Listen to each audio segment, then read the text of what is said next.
How is everybody? I hope you are having an amazing time.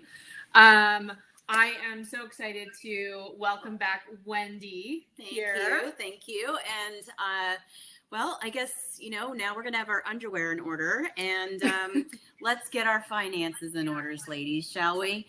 So we couldn't have chosen a better person to lead our distinguished personal finance panel than Saria Rego. She is a financial advisor with Transamerica, as well as the founder of the Black Wealth Matters education series, and she's just an all-around badass. Welcome, Saria. Hi, can you guys hear me okay? We can. Oh, good. Hi, yes, I'm so excited to be here. Thank you. You ladies look amazing as well. All right, so I guess we're going to start now. It sounds like that's what we're doing? Because I can only see myself now. Okay. Oh, wonderful. Hi, ladies. Hi, panel. Okay, so I guess we're starting, you guys. Hillary and Miss Wendy gave a quick background about me. My name's Saria. I'm a financial professional and the creator of the Black Wealth Matters educational series. And I'm so excited because I have so many of my gorgeous sisters here. And we're all talking money. So that's a lot of fun too. So before we start, you ladies know we're only 20 minutes time, but the good thing is we are very aware that time is money. So I would love all of you guys to go around and introduce yourself briefly. I'll start with you, Miss Janetta. Hello, everybody. Welcome. So happy to have you all here. So happy to be here. I'm here in Baltimore, Maryland, and super excited to be on this platform. I'm all about girl power, all about getting that shmoney, as you said, and so super excited to be on here with my sister. My husband is a pastor here in Baltimore at the Empowerment Temple Church. So happy to do ministry. And also I'm a CEO. God has blessed my husband and I to run several multi-million-dollar companies. And recently I've become an investor. So I'm so passionate about everything that we're going to share today with everyone listening in. So I'm excited. Hello. Yeah, we're excited too. What about you, Miss Jewel? Can you share a little bit about yourself? Yes, so I'm Jewel Tankard, and that's my sister Janetta, biological sister. We all sisters, but I know. I was like, my sister. Yeah, girl. But no, I'm super excited to be on here today. And as a matter of fact, Janetta and I just left a really large wealth conference that I hosted in Dallas, Texas, with about 1,500 people there. And it was amazing. It was amazing. It was all of that, for real. But anyway, I'm founder and CEO of the Millionaires Club, where I basically teach short and long-term wealth strategies to women all over the world. We talk about anything that I do: gold, silver, cryptocurrency, binary options, foreign exchange, oil wells, like anything I invest in, I bring it to the club. And then also I pastor a great church with my husband, Ben Tankard, shout out, jazz musician, is doing amazing things. We pastor the Destiny Center Church here. And then we've also been blessed to have 3 successful seasons of reality TV, The Tankards, on Bravo Television. And now we are actually owning our own content and getting ready to do the 4th season, which it looks like we're going to be on Amazon. So, and I got the Jewel Tankard Show on Impact Network and Chatter Talk Show with Dr. Dee Dee Freeman, Real Talk Kim, and Monique Mosley. So I'm a busy bee girl. Good. All right, Miss Sierra. Hey, can you guys hear me good? Yes. Okay, my name's Sierra. I'm a full-time mortgage loan officer and a full-time YouTuber. So I talk a lot about financial literacy, obviously mortgages, homeownership, investment property, rental, all kinds of things on my channel. And I'm just super excited to be here today. All right, good.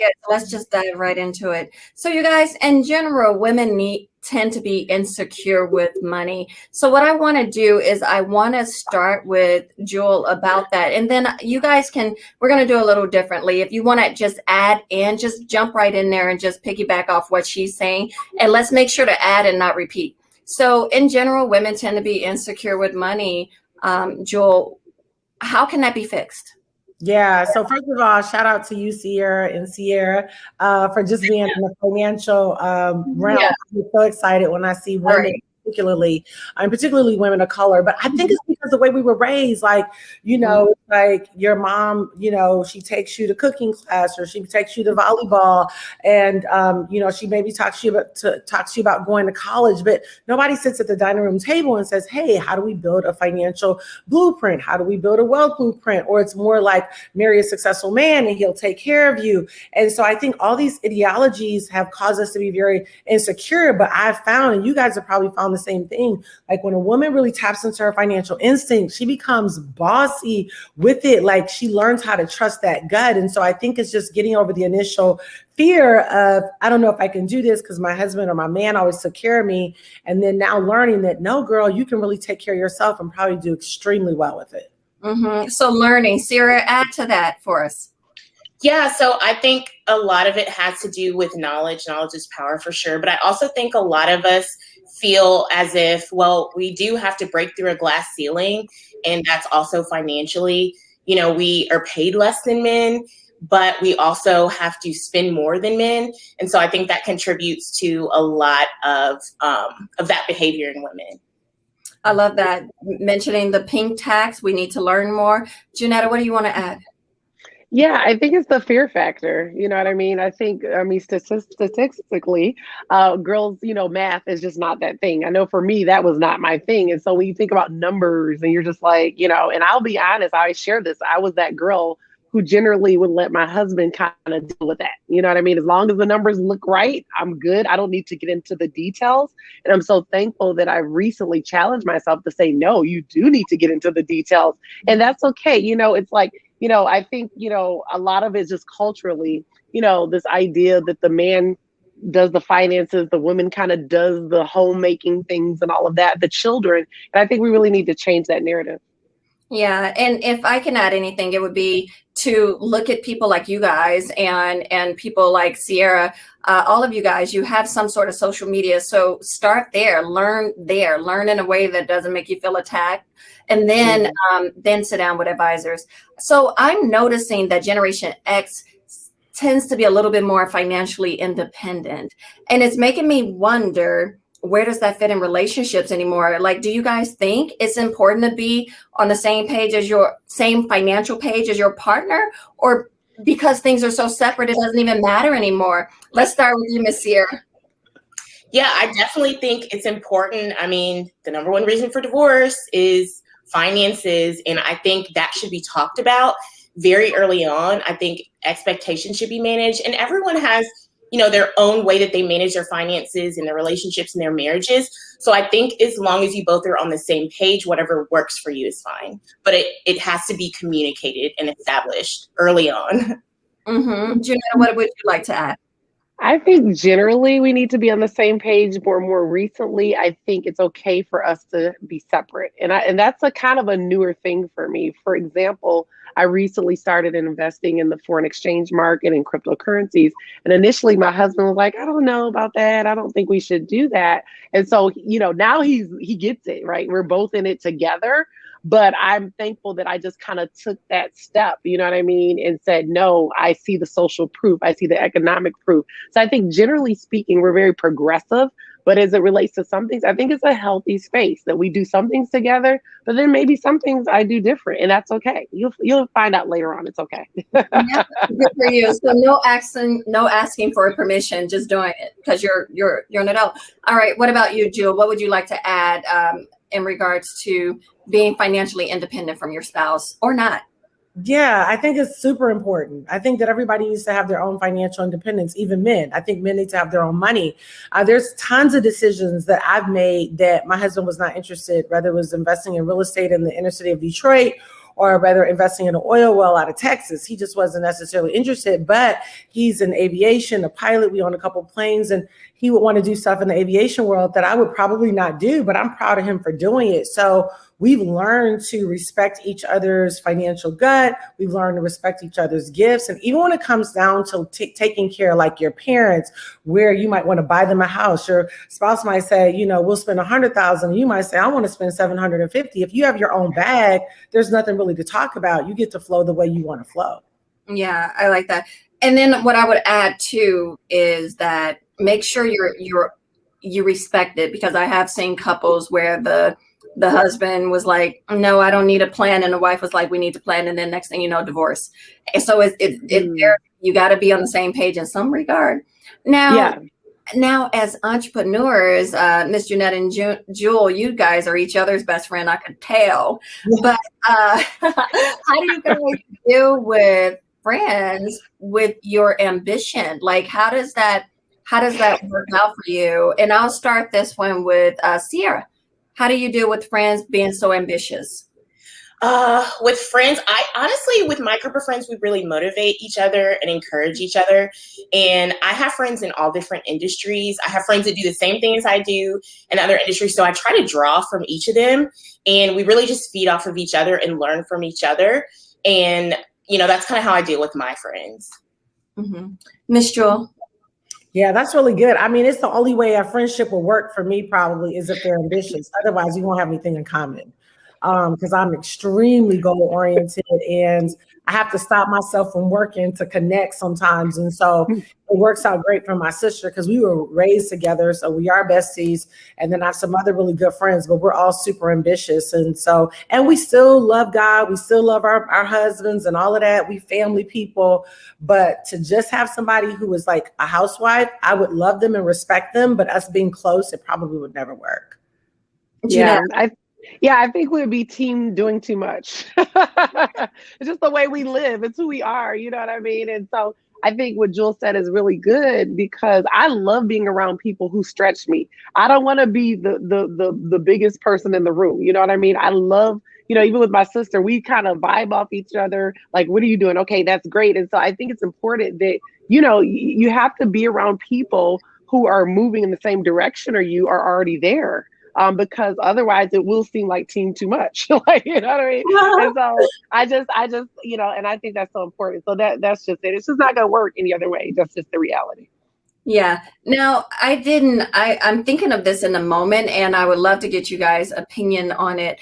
As entrepreneurs, sometimes we do want to kind of get there faster and rush things. When it comes to money, would you guys recommend that?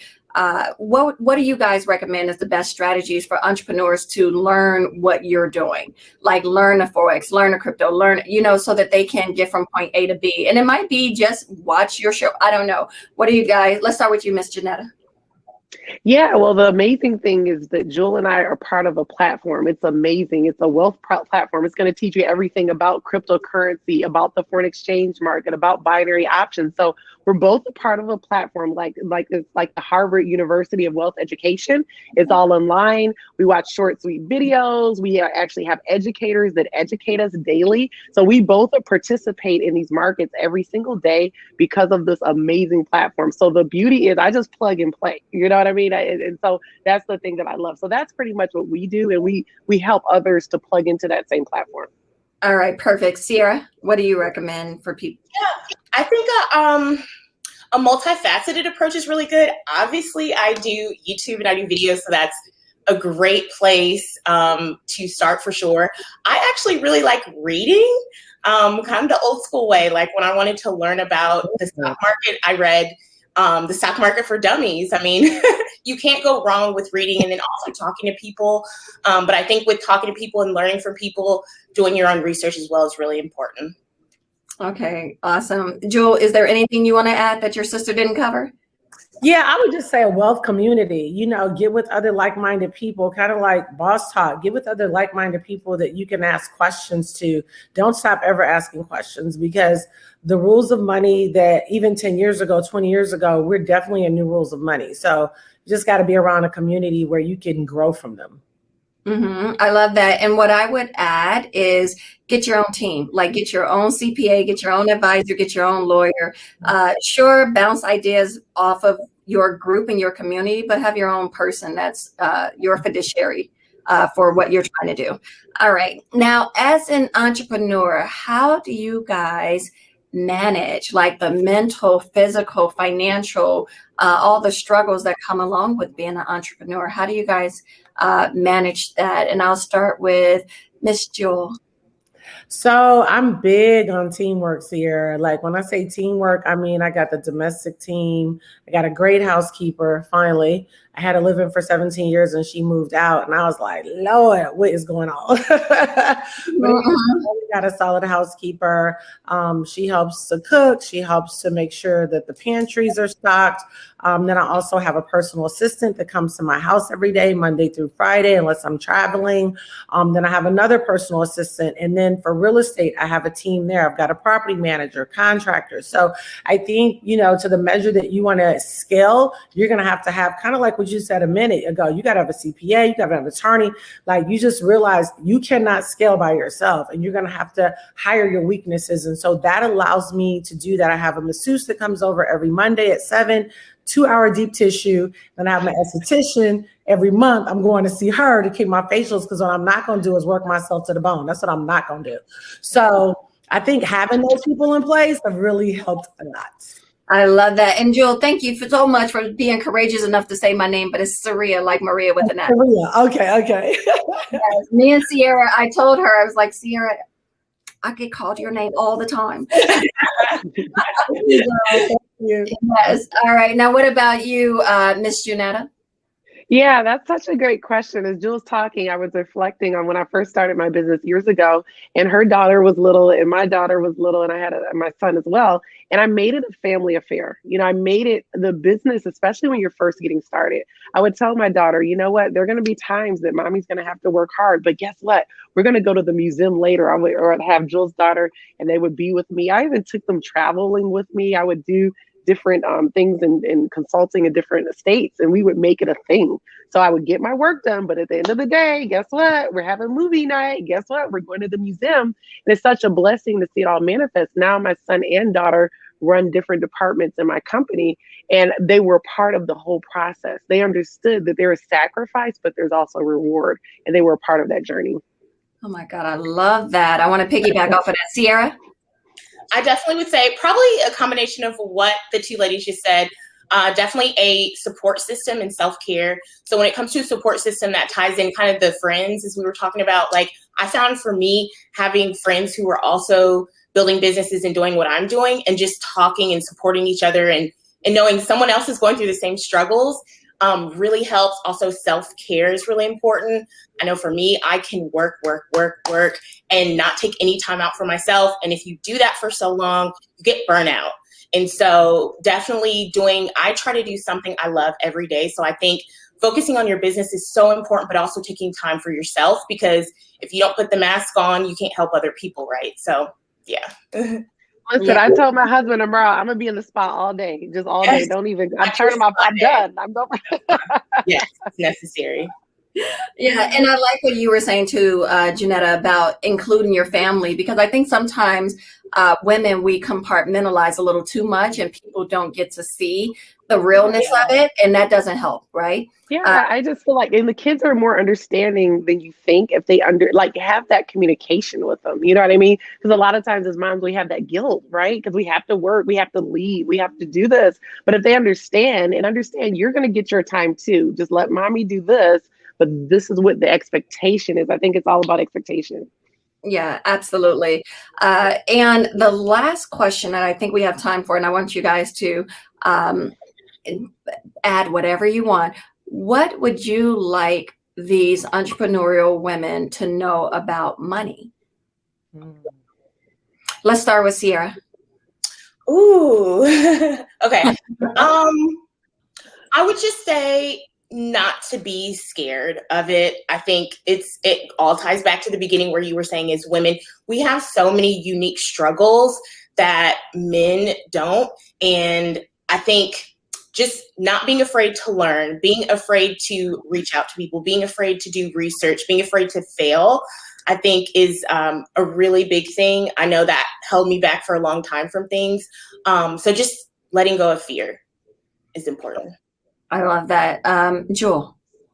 To just know that, kind of like you said, make sure you have a an accountant, make sure you have a bookkeeper so you can reconcile your books every month and kind of see where's the money coming in, where's the money going out, and seeing what your real net is. And just know that for every dollar, you should have an assignment for it. So I'm a big believer in, I give tithes, I give offering, and then I pay myself.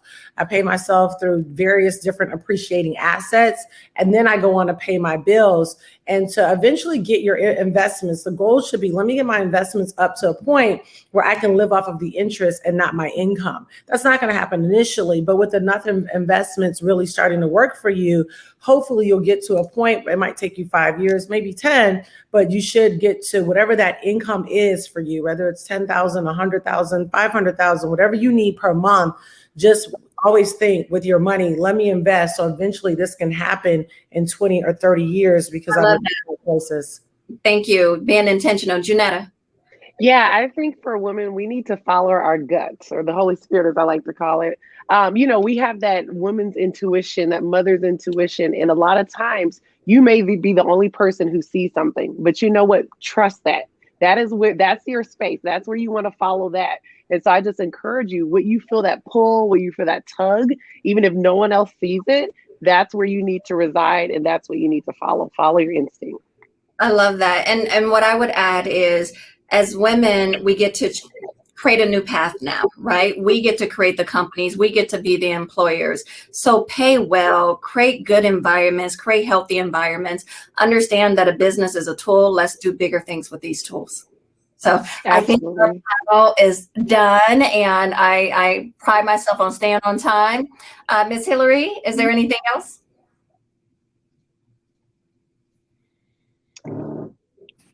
Hello. No, that is fantastic. What a fantastic panel, ladies. Thank you so much. Saria, well done. Ladies, well done. I loved all of your advice. I think that we definitely took away what we can use right away in our business, in our life. So thank you so much. Thank you.